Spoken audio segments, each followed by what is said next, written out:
Druid. I think the bans that VICI put forward were completely the correct ones. Oh, this might not be too good, though. Oh, that's not a good spot to run up, Mr. White One. As XM just charges in, Yang lines up the paralyzing cask as well, so already XM's off to a great start. And he's stuck in here. Easy CS. He gives him a tip, but he feeds over a train, so a little bit of extra golden experience. They had the vision, man. What's he walking up with, like, a bunch of units for the He's caught out of position. It's really going to come down to BAB's micro.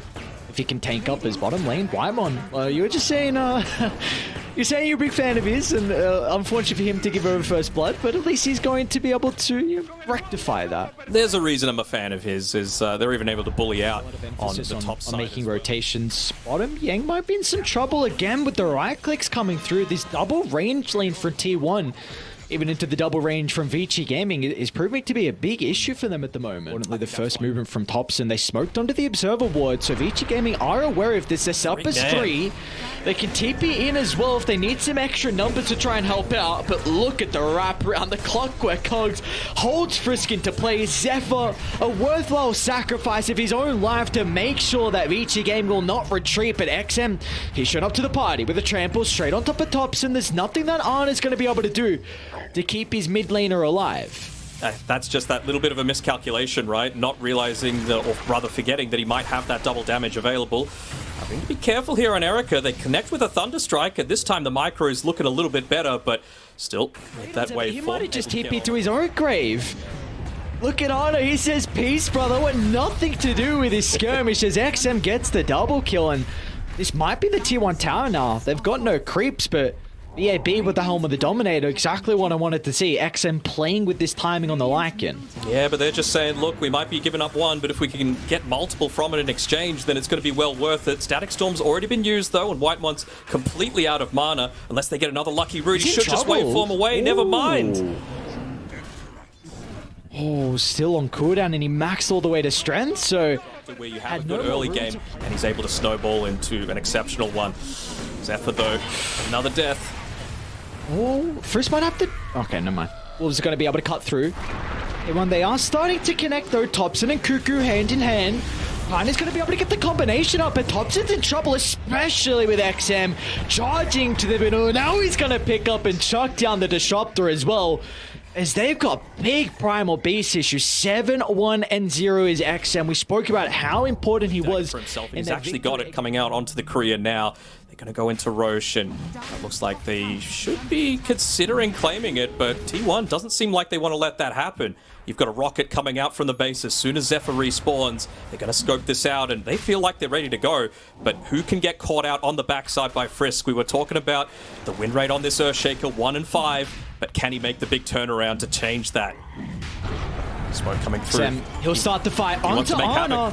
He's isolated from the team inside the river. He's going to be able to get the ultimate form off. So the bonus health, that might not be enough. It looks like VICI Gaming has the damage in. Fritz, he's done it. In with the Echo Slam onto 3. Your team fight secured, and Roche for the grand prize. Oh, not just the Echo, but the perfect Fisher block as well, making Ana feel like he could go off into that area to potentially get back to safety, but he just couldn't. He was completely locked in one place, and that's exactly where you don't want to be when you give you that huge window of an opening. Woo! Back to live, Yang. I'm not going to be reacting too much to that one. I think one thing that was set up by that is... Did you look at Yang's camera as well when he died there? I did, just to see if there was anything. No, nothing happened, but I was just like... XM. Okay. Glimpse into Static Storm with Ana nearby and Thompson as well for good measure. The big streak for them to find. It's going to be Whitemon that claims it, which is honestly not the worst. We can get towards these items. Oh, they want to keep going. Isn't the Scepter, yeah. They might go up high ground here. All right. Why not? No shapeshift. Smoke from VICI Gaming. Look at the wraparound. Thompson's going to get the initial jump. It's onto Frisk. Static Storm should be able to secure the kill, but T1, they got to get out. Thompson's getting stalked from the walls. So they're going to see Whitemon in the tree line, and XM should be fast enough to cancel that. That is one beautiful thing about VICI Gaming. An issue they had in Game 1 is that they didn't have ways to gain information. This time you do with the Lycan Wall. So we see multiple times now they've been able to see out the positioning of T1's heroes. And you absolutely love getting that. He's considering it. Cuckoo, don't group up. Oh, don't group up. This is going to be a big Echo Slam. Frisk is here with XM's follow-up. Oh, no. They group up and VICI Gaming penalize them for that. Oh, I was just about to say that they'd been doing a really good job of just kiting out this Aegis, not losing too much, getting relatively even trades, but then that happens. Although, only about 15 or so seconds left. Aegis is going to be gone. You're not going to have that Echo Slam available in tops, and he's only 300 gold away, but this is what Frisk has been dreaming of every single time he's been picking up that Echo Slamming Earthshaker. So they've already gotten a little bit lucky there on VICI Gaming, being able to pick up the Elven Tunic, perhaps Manfight a bit easier. XM mid lane, look at the hook from Zephyr! Onto 3, stuck inside the cog, so they've been able to isolate XM's Primal Beast. He's just able to walk away off the back of the BKB, now he's got the regen rune, and might catch T1 off guard. As Erica, meanwhile, continuing to stack up the damage onto tops and stuck inside the middle. And VICI Gaming somehow lose no one. It was looking like a disaster start, but they'll bring 2 members down of T1, and now they can look to claim Roche. Oh, they will claim Roche 100%. I mean, what a hook shot coming through from Zephyr, but they just don't layer the Static Storm over the top of it. I understand the importance of being able to take out that Primal Beast. You know, he is such a big part of the front lines coming through from Extreme Gaming, but when you make an initiation like that, all of Ana's damage is single target. You've got to take the opportunity while you can. Oh, lucky regen rune as well, man. The tree just misses as well, so he's able to re-engage comfortably, and yeah, that's such a big swing going in VICI Gaming's favor. Do you consider high ground now? I mean, we saw VICI just poke the high ground before, even without the Aegis. Now you've got second Roche, so I'm trying to... I think Agshard given over to Erica, and he's got the Aegis of the Immortal as well. Yeah, potentially, but I don't know if you even need to commit Erica for that purpose, right? You've still got Lycan, you've still got the Helm of the Overlord creep that's going to be able to do it, and eventually... Another important thing just to note, Ana, he just hit level 20, so that means that you can afford to play a little bit more aggressively now, just because you've only got a 10-second downtime on that true form. So I think they might be looking to eventually rally around him a bit more. Not if you're losing this and it's a 5v4 fight, though. Ana, again, just TPing around the map, trying to get that next little bit of farm. He's going the old Gunner build, maxing out the Wraith Bands, looking to buff up his own survivability as well as the damage of the bears. So if this continues to be an issue, which I imagine it's going to be for VICI, you're going to have to look to itemize it to address the split push, whether there's some stuns to be picked up or some extra mobility to be picked up, even some Tinker wards as well, because that's a full 5 minutes of the Aegis that VICI pretty much get nothing out of. They might at the very end of it, ironically, though, right? You don't have many trees to play around there on Topson, so this Ancient Thunderhide might do a good amount of work. Do they get the crits this time around? And they do deal with the creep. Well, XM. He's in deep. Good, quick Orchid coming through from Cuckoo. Okay, well, I was going to try and fluff himself away. They're going to glimpse him back inside the base. Zephyr's found an angle onto Erica as well. Not the greatest person to target down at the moment. Well, Topson's in trouble, but McCabe's going to be able to cover the retreat on the Tiny. Abilities being chucked out, a lot of posturing from either side. But Zephyr's able to get away from that big initiation. They're still probably going to be able to claim this, but it could have been so much worse for T1. Ana has to be careful with his bear there. They're going to afford to get the resummon. You can't go, though. If hookshot's on cooldown, there's no way for T1 to start. No, maybe Topson now you wants can. to be playing with the tree volley. No Clicks Aegis. back. XM's going to charge in. Look at the damage! Oh, no! Erica doesn't have an opportunity for the attribute shift. They clean up too. XM stuck inside the base as T1. Beautifully done. The cogs to push him out so he couldn't find the bonus strength to stay alive through the damage from Topson. This is what they were so anxious about. They were just worried that they have this potential to be able to defend inside their own base. They thought that they could wait it out, but it's actually once the Aegis is gone that they look to go for that pick-off attempt. Obviously, oh, Frisk on top of Cuckoo. Is he able to claim this? He's got the double damage, so maybe. Cheeky little plays here. Look at, oh mate, look Topson's at, catching him. Yeah, he is. Oh, what's going on? The hex. He ran back to Cuckoo, thought he was going to teleport. They cut him off. Another kill for T1. 50 seconds without the Earthshaker. They're going to be able to force a buyback, maybe. And Frisk has been vital to the 5v5s on VICI. And this would be the, another important glyph being used, but it's not going to stop that bottom lane. So Ana just connects on 3. He's got the AC as well. So the big thing that prevented Topson from doing even more damage in that previous fight. Oh my. Yeah. Just murks the Witch Doctor. Oh yeah, and they're going to back off entirely. They don't want to again take this 5-on-5 fight. They want the isolation. Good glimpse coming through. Are they going to be able to catch out anyone? Doesn't seem like that's the case. So they're just being played with right now on VICI Gaming. The T1 going to move to the triangle, the rocket flare as well. Oh, XM, they're running straight to T1. XM's not going to be ready. That's an Aghanim Scepter Static Storm. There's going to be no BKB to protect him. Does have the Can they buyback, continue though? with the team fight though from VICI Gaming? Erica's going to try and pummel into Ana. Echo slams out from Frisk as well. It's going to lock the Lone Druid into place. Is Erica starting to stack up the damage, but they don't have detection. Ana protected inside the Glimmer Cave for the moment, but XM charges into the middle, gets the Pulverize out as well, but Ana is still slipping away. Finally, they're going to be able to bring him down. They'll deal with the bear that provides the damage to get rid of the carry on T1, and they'll find Zephyr as well. Erica with the triple kill, and Roche is up for grabs. Oh, they were just banking on the fact that he didn't have the buyback there on the Primal Beast. It really does feel like they would have been able to take that. Oh, they actually go for the charge in. It's got the BKB available. The damage coming through from Erica is too goddamn fast. The glimpse will buy him some time. Hobson will TP out. This is now Roche completely free for VICI Gaming. Killed my Primal Beast. Even got the DD on Erica. Looking to push up onto that high ground. They're not going to give them the opportunity this time around, but they've got all of their ultimates available. Oh, this would be a big Thompson, he's going to get blown up. Oh, the damage coming through from the Morphling, thanks to the power rune, will force a buyback out of Thompson. The Hex is there as well. Might catch him off guard. The fault from Zephyr. They need the damage. Right. It'll come through thanks to Ana's Bear. The Static Storm's ready for round 2. T1, they can turn it back around here. The tree volley pummeling through. Thompson's going to jump into the middle as well. They brought down Erica, and now VICI Gaming need to get out. But can they cover the retreat? Can they cut their losses? They want XM. They know he bought back. He bought back prior. The Primal Beast caught out inside the lane. There's nothing VICI Gaming can do to keep alive their position 2. Frisk will jump in. The Hail Mary play. It'll buy enough time for XM to play around with the cheese. He's not going to be able to onslaught away, so instead it's going to look to try and get as much damage and take Whitemon into the grave with him.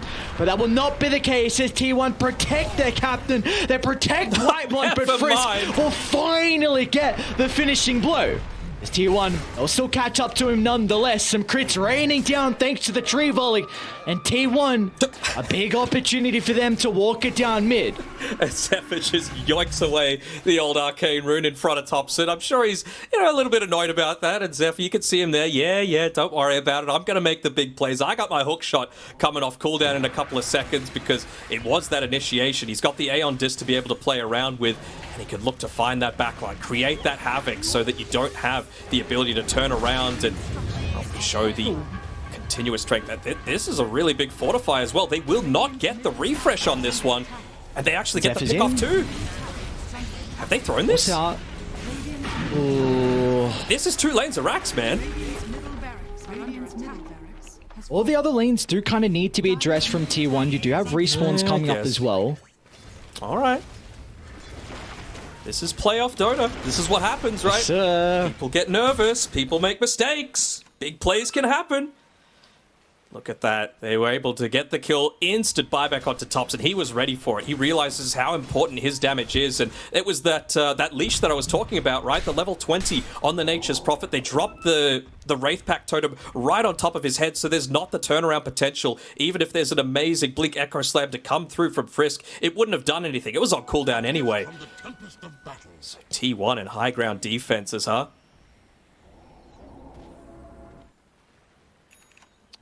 We'll see if they can do it again, though.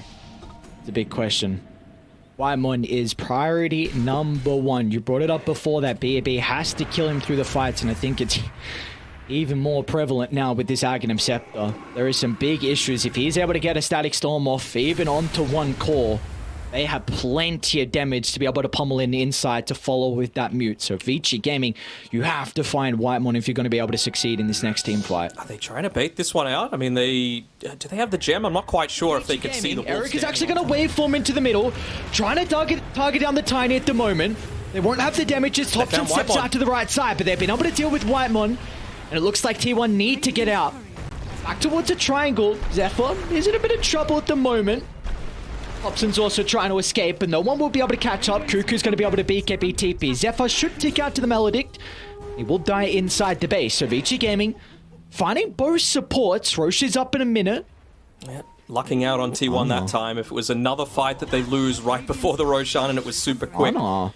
Yeah, having to be a little careful here. Well, they know. They know Ana's here. He's alone. What can he do? He's going to have to get crafty to be able to escape. As Cuckoo's XM coming. onslaught to the right side. He's going to need help, and he's going to need it fast. Maybe the bear can look to address the primal beast. They're actually going to turn to deal with Cuckoo instead. Stuck inside the sprout, so the waveform will provide the vision. VICI Gaming, they're still on top of Ana. BAB with the blink in. He's got an Abyssal Blade. Ana needs help. Thompson's here. He's going to try and chuck in the damage from afar, but with the BKB protecting XM for the moment, so the Savage Roar is not going to be an issue to push him away. T1 not wanting to buy back just yet. Another resummon from Ana. How deep are they going? The bash is in the control. Erica goes down to T1. They baited them. They set the trap inside the base. They'll be able to turn to Yang. He's trying to escape to the northern side. They'll finally kill him off in the tree line as Thompson gets the triple kill, and T1 all they needed was the buyback from Cuckoo. They do. They commit a few more, and this time it's when the Roshan's going to be up. They've got the vision. They've got the understanding that it's going to happen. Man, just that turnaround damage, the burst potential. They just kept kiting and kiting and kiting with how damn tanky. Frizz, I know he's on the higher ground. He just detected it. Oh, the force! Double force! Oh no, they got another. Witch Doctor doesn't have his own force. Oh no, the worst sequence of events here from VICI. He's now mid lane as well. Whitemon! He's got Erica. The Morphlink just brought back. Where's the control? Can Cuckoo get in range? Erica's not going to mess around. A BKB preventing the Hex coming out from Cuckoo, but that was almost the end of the game. VICI Gaming, oh my lord, glimpse of a TI just being taken away potentially. They're going to commit fully with those buybacks. Someone's going to need to get back to base, or Cuckoo might just choose to stay here instead. Commit, take this Roshan away. Such a heavy buyback commitment and so much damage coming through with all those crits. Frisk, I don't know if he'll be able to get there fast enough this time. Oh, how quickly can they put stuff in their inventory? Ooh. Well, at the base, it's getting hit. Cuckoo's got to get back.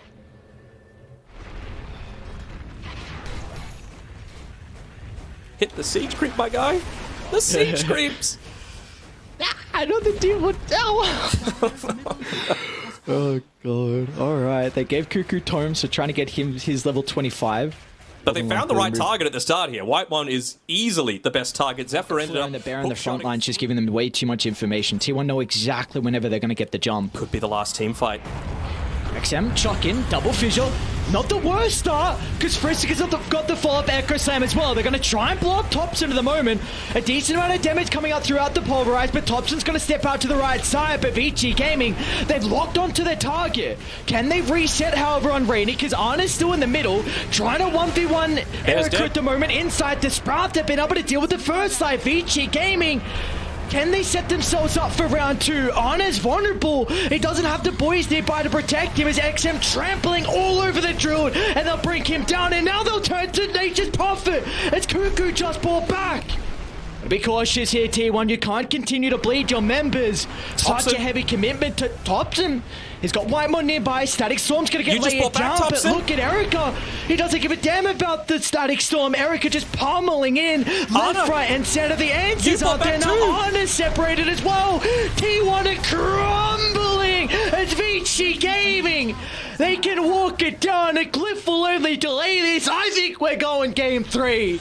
I think we are as well. It's going to need to be the biggest players of all time coming through from Clockwork and Disruptor to be able to influence this one. They're just trying to spam out those rocket flares, influence the creep waves, make sure that you've got some level of backdoor protection, and BAB instantly just trying to make sure that that doesn't happen. Look at Zephyr. What's going on? He just wants to push the creeps, man. He doesn't have buyback. Ooh, he's in invis. Dude, Zephyr, how are you asking for a high five? You're about to lose the game. Oh, I must have found. Nice blink reaction. Ooh. No way they all get out. They all got out. Oh, if the creeps got him, I would have lost my... Is this going to delay for long enough, though? They've got pretty good damage. Does Clockwork sell everything to buy the scepter so that he can spam that rocket flare to push out the waves? I mean, he's not, but I wish he did. Oh, they see him. Oh, no, they see him. I mean, desperate times call for desperate measures. They're going straight tier 4s, and why not? Yeah, we got game 3. Oh, my. What was this game? It's only fitting we go the distance. T1 VICI Gaming Game 3, you loved us.